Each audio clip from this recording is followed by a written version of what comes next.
covering the stories that impact your life, your town, your state, and your future. This is the Means Report with your host, Brad Means.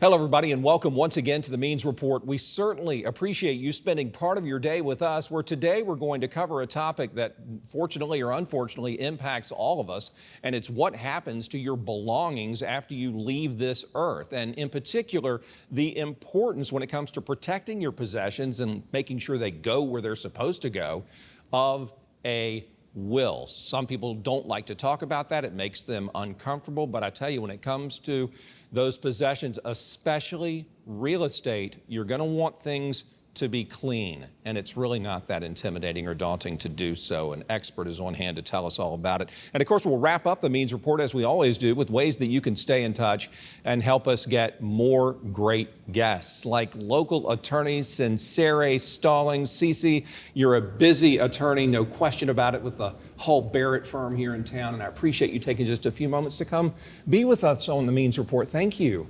Well, thank you, Brad, for having me today. I'm happy to be here. We're glad to have you always. Let me ask you this, just kind of to give myself and the viewers an understanding of a will.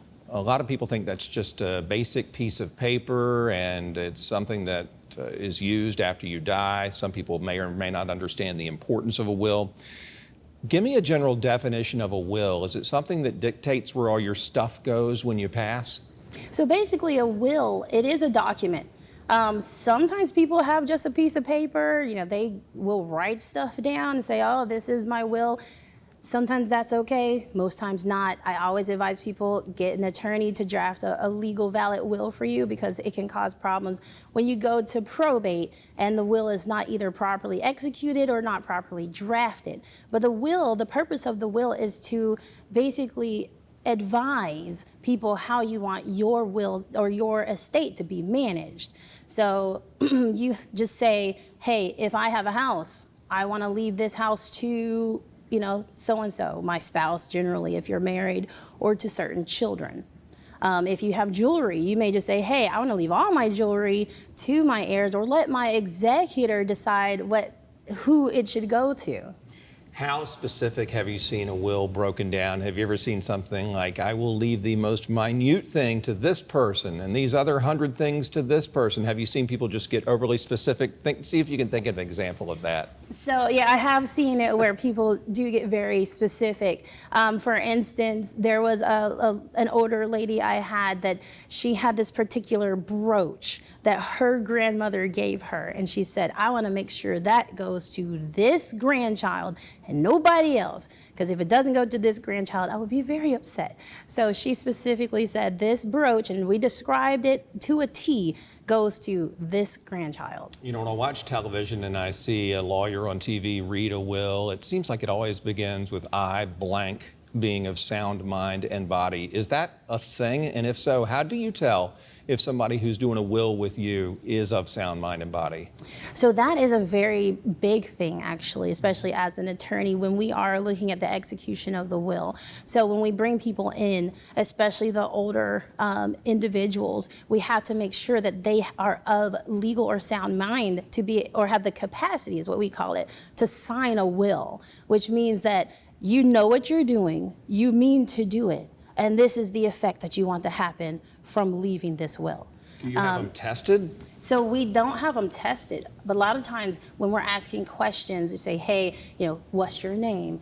We do it generally in conversation mode. So how are you doing today? What's your name? We, of course, get their ID to verify that it is, in fact, them.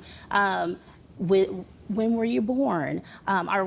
Did you know what your purpose is of coming today? A lot of this happens also in the intake portion when we're taking notes and we are doing the consultation with what we call the testator, who is the person who is devising their personal effects in the will.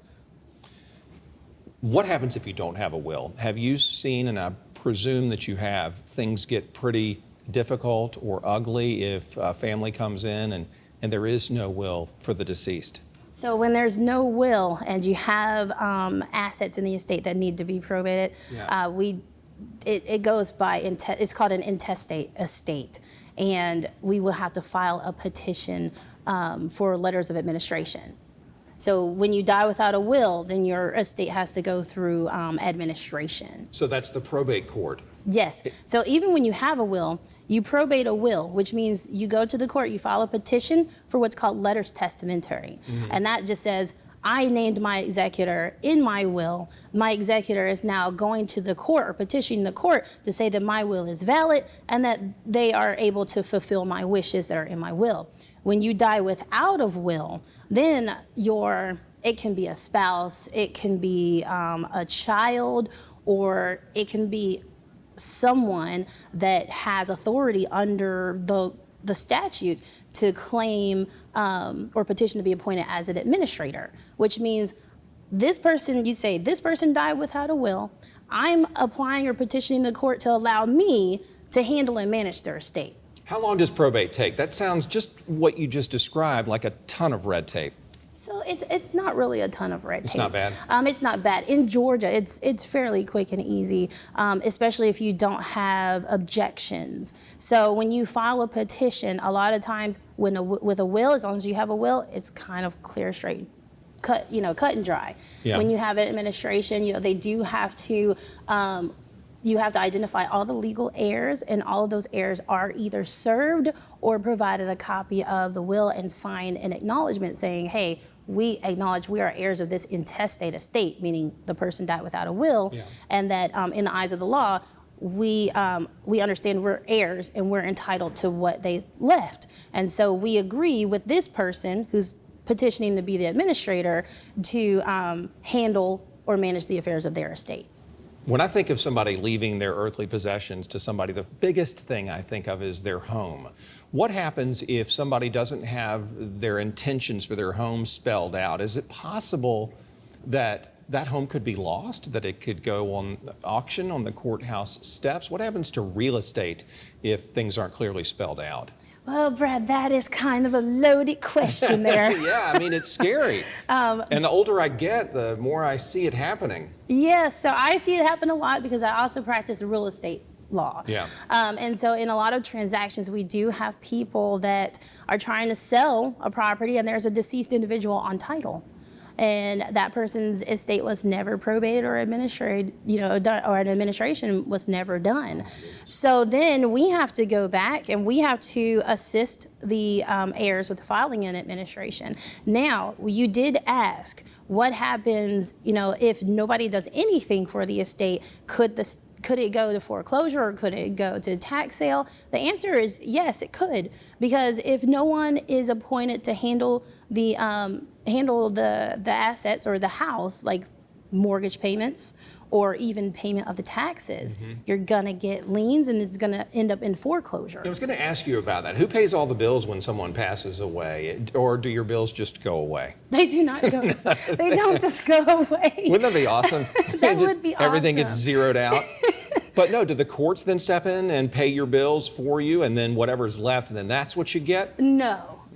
So generally what happens is that's why you have to go through the probate process, is your executor or your administrator is supposed to handle the debts of the estate. If you look, even in the will, it has a recitation that just says, I am telling or directing my executor to pay off all of my debts.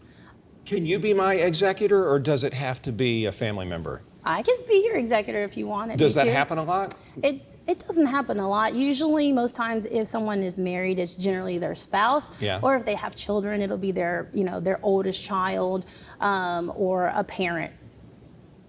Yeah, there's got to be so much drama that you witness during. Is there a reading of a will? Do y'all do that still, or where you go to the lawyer's office and nervously wait to see what you get? So, I personally don't do that. That's kind of antiquated. Right. But I didn't say that loud. No, I mean, I thought it was. I thought it was just something but that you see. But there are still some attorneys that do that. Yeah, the whole executor thing, it seems like there would be some infighting or jealousy over that, because what makes one sibling better than another when it comes to being the executor, unless, you're just going, like you said, with birth order, but you say it typically is the oldest person. Well, it's generally, I've seen the parents usually choose it to be the oldest child. Okay, choose the executor to be the oldest child. It's not required. It really is whomever whomever, the individual is comfortable enough and think they can handle or manage the estate. I've had parents say, well, I want this child to be my executor because I think they can emotionally deal with it. Right. Yeah, okay, you're making me have so many thoughts, and what you're saying mirrors so many conversations that I've witnessed in real life. The thing about probate, though, when you mentioned it, that makes me scared is, doesn't that make all of your business public? Once it's a matter of court record, doesn't it become public record and then everybody knows your personal business? Well, they know your business as far as, one, who you want to be your executor. Okay. Two, technically, if you specifically lay out in your will, they're going to be able to get a copy of that will after everything is probated. And then it will say who, to whom what was given. But I always say, I ask the question, or I beg the question, when you pass away, does it really matter if anybody knows what you had? Right, yeah. No, you're right. The person who's gone isn't going to be embarrassed, but I just wondered how much personal information does get out there, where you could just Google, You could not just Google it. Okay. We'll just say that. All right. You can't just Google it. Mm-hmm. The most you can find for Georgia is you can go to GeorgiaProbateRecords.com, and it will tell you if an estate was opened and if, were there letters that were signed by the judge. Gotcha. But it will not tell you, just a random Google will not tell you oh, this person had $1 million home or anything like that. Okay, that's what I was asking. All right, good answer and good information there, Cece. We're going to continue our conversation with attorney Cece Stallings. She has a wealth of information about all things in the legal world. She and her team at Hull Barrett work hard to take care of those things for us each day. The Means Report, back in a moment.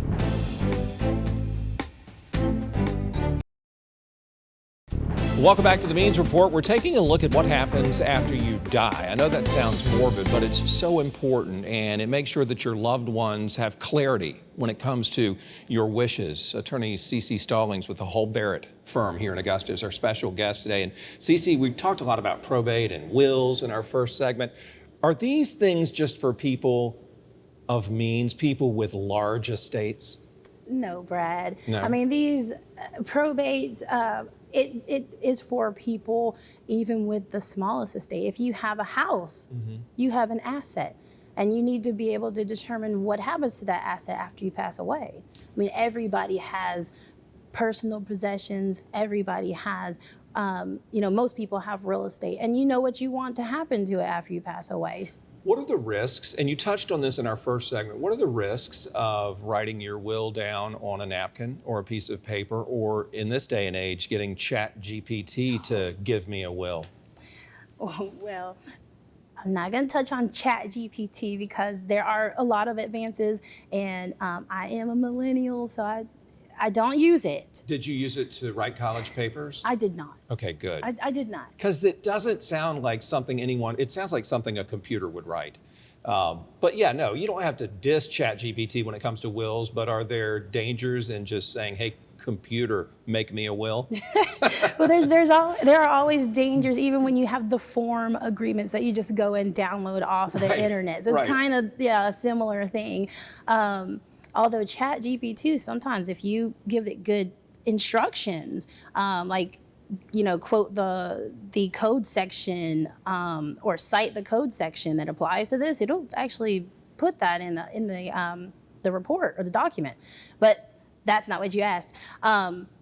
So with what you want to do is, I always say go to an attorney, because an attorney is going to make sure that all of your wishes are touched on in that document. All right, let me ask you this. So you said go to an attorney. I'm thinking I can't afford that. Is it prohibitively expensive, or are there ways to make it affordable for anybody who just wants a will?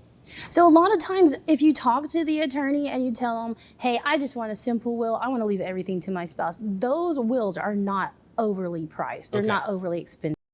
And I do believe that in some instances there are some attorneys that do clinics for how they have for indigent or for people who have lower incomes. Sure.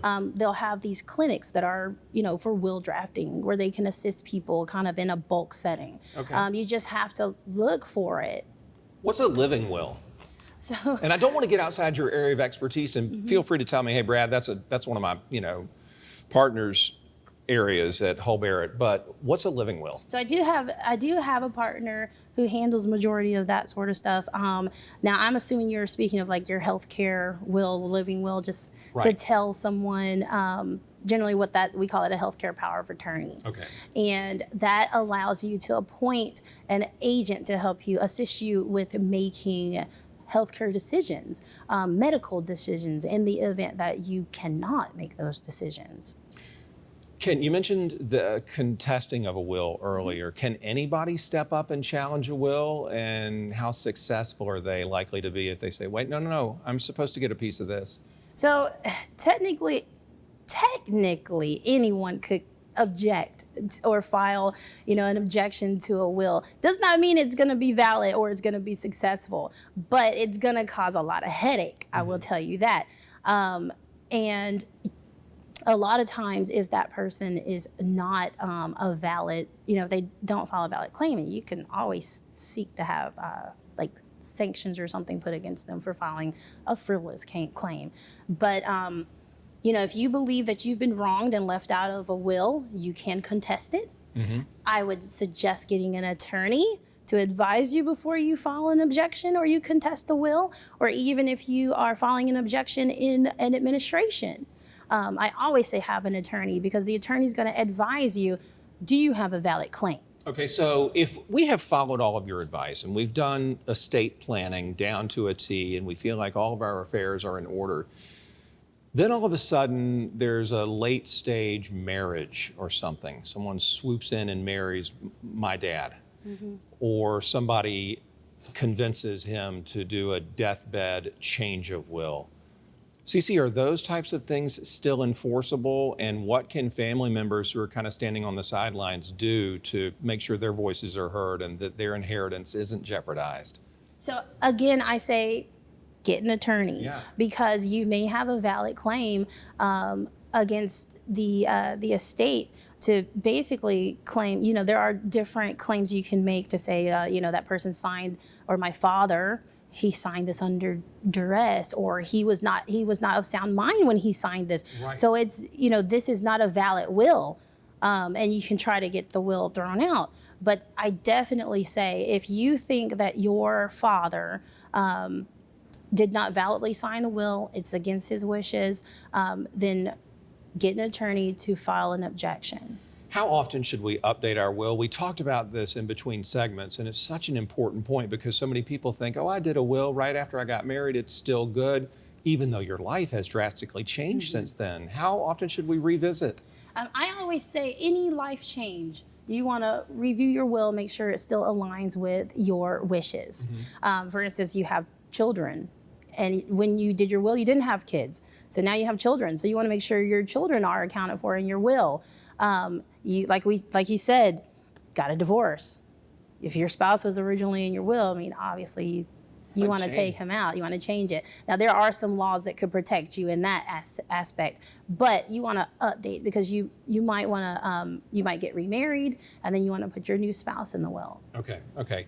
You have such a rich history in the legal profession. Can I ask you a couple of questions in our remaining minutes about entertainment law? Oh, sure. So you have worked in entertainment law. What are we talking about? Ironing out contracts and doing deals with people in the music industry? Did you do that? Yes. So I did for a long time. I still do handle some entertainment contracts now, mostly I started representing production companies and management companies. When I started out originally, I was mostly representing artists. Yeah. And just kind of negotiating those deals on behalf of the artist. As I got older, I started representing producers and production Wow, you switched sides. and songwriters. Okay. Because it's a little bit more stable. It's less hectic. You don't have to go to the club to meet an artist, and I don't have to go there to listen to your music or go to your album release party. Wow. Even though that stuff is fun. Sure. But I'm a mom now. Yeah. You don't have time for that. I don't. So what about the intellectual property of an artist? Did you ever have a situation where someone was saying, Cece, protect me, that person's trying to steal my song? So I actually I have had several artists and clients where they have written music and there was a manager that filed a claim with ASCAP or with BMI, which is a performing rights organization, Right. and they claimed ownership, a portion of the ownership in the writings. So they were getting the royalties from ASCAP on behalf of the artist. Well, I had to defend that artist and show like your management agreement had no sort of assignment language in it. You didn't have any publishing rights in your agreement with this artist, and you went and you fraudulently filed this claim with ASCAP.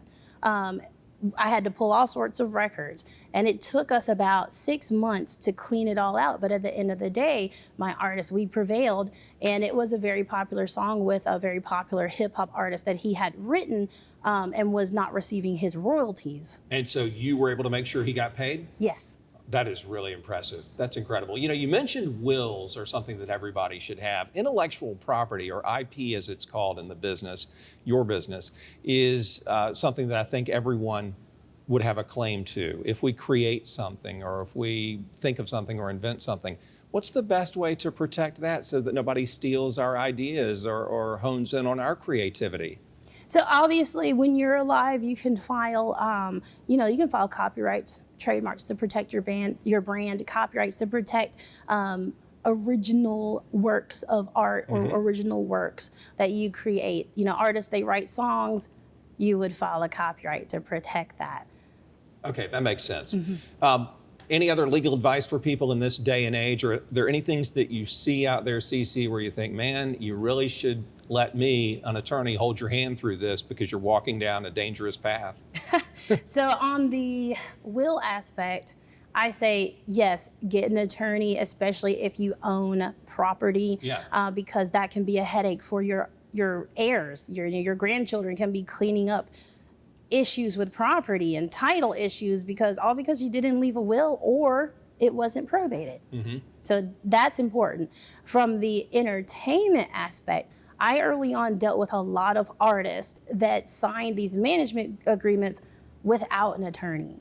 And then they come to me, Miss Cece, can you clean this up? I need you to help me get out of this deal. It is much easier to have an attorney when you're negotiating an agreement from the beginning so you can make sure all of your interests are protected before you get into the deal and before you want to say, I don't want anything to do with this manager anymore. Yeah, I agree with you 100%. I mean, you've invested your education and your experience in your field to become great at it, and people should make sure that they seek you out for that. And I just appreciate what you do, and I thank you for being with me today. Well, I appreciate you having me today. Thank you. Absolutely. Cece Stallings, go see her at the Hull Barrett firm here in Augusta when we come back. How you can help us get more great guests like Mrs. Stallings and how you can stay in touch with us. Give us your thoughts on the Means Report.